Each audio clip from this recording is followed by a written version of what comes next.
So the menu here at the winery, you know, just the garden setting, the quirkiness of the decor in here, and, you know, particularly the executive chef, Daniel Corbett. Like, I can't wait to sit down and chat with him. Oh, I'm so excited, Gina. Let's just get into it, go and meet Danny, and let's do it. Yay, cheers. As the executive chef for the Australian Venue Co., Daniel is responsible for 10 sites ranging from waterfront venues to pubs, including the Winery, Kingsleys and Untied, just to name a few. You know what's really impressive? You know, that it's this urban garden oasis in the middle of Surry Hills. Yeah. Yet it's just been completely transformed into like this beautiful winter wonderland. I feel like I'm in Iceland in the Northern Lights.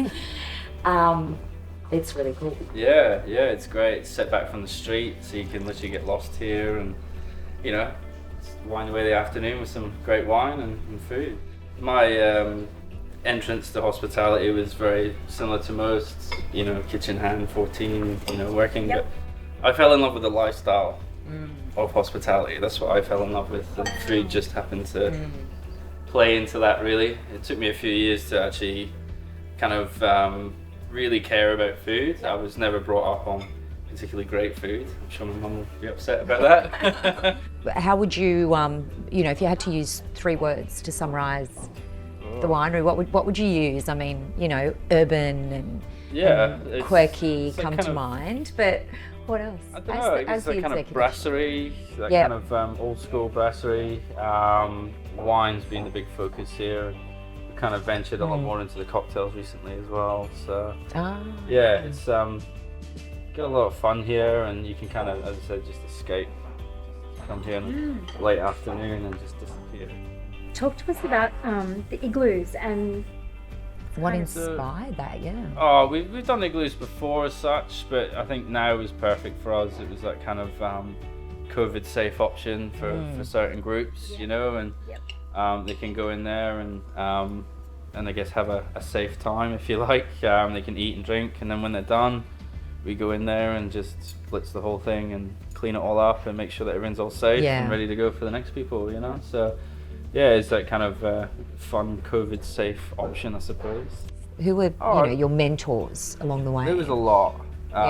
There was always that one person in the kitchen that you either want to be or you really liked and listened to. You know, particularly in my early days, I was very young and working with a lot of older guys, you know, and they were kind of in their, you know, heyday, I guess. And they were full of advice, which most old chefs are. And yeah, you just kind of listen to them and learn from their mistakes, I think it was. But the one thing that always stuck with me was, you know, get into the good kitchens. Doesn't matter what you do, doesn't matter how hard it is, just go be in the good kitchens, get stuck in, and that's kind of what I did. Move cities and multiple times, and always worked in the best kitchens that I could, basically. I have a passion for French food because that's kind of what I was taught growing up. That's all we did in London was kind of very classic French food, but done very fine dining. What I would call feminine food as well. You get to, for me, I always categorize masculine and feminine food. For instance, Kingsley's, our steakhouse, that's very masculine. Big bold flavors, meat, everything. Whereas, you know, when I was in London, it was dainty, small, light, low fat. You know, there was nothing too heavy or just really kind of loads of flavor and kind of lots of vegetables and stuff like that. So that's very different types, and I kind of definitely preferred the kind of feminine style French kind of cooking. So there was mussel stock used for the tartare sauce? Yeah, that was the base. Yeah, so we make a mussel stock and reduce it right down, and then we just add a splash of cream and a little bit of butter, whisk it through, and then we just add all our kind of tartare style, so the cornichons, the capers, put some peas, and some fresh tomato as well through it.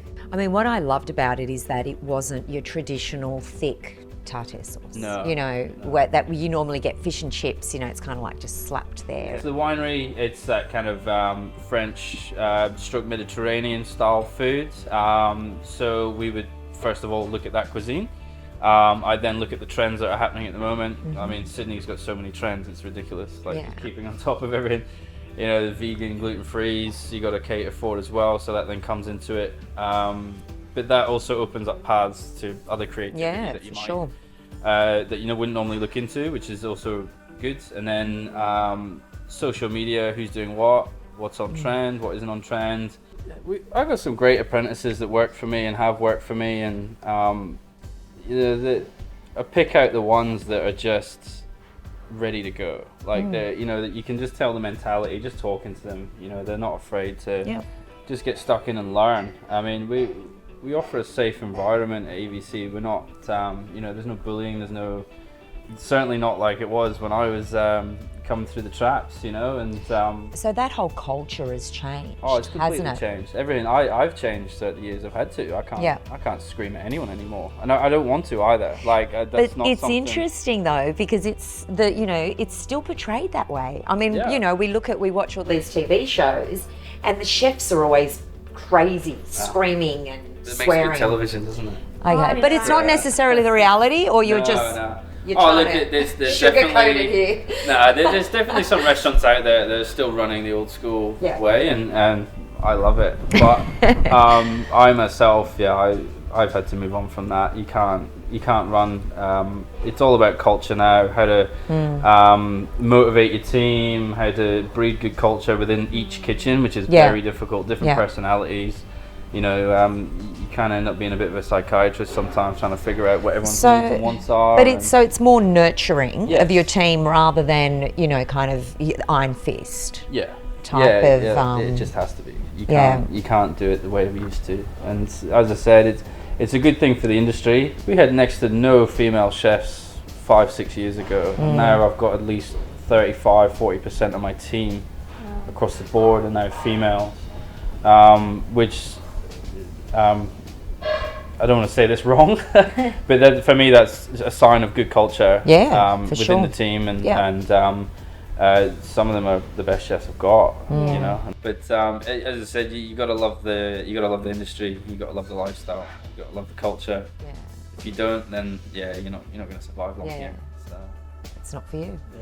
Well, Danny, thank you. It was such a pleasure seeing you today and having a chat with you. Thank you so much for sharing. It's all right. Thanks for having me.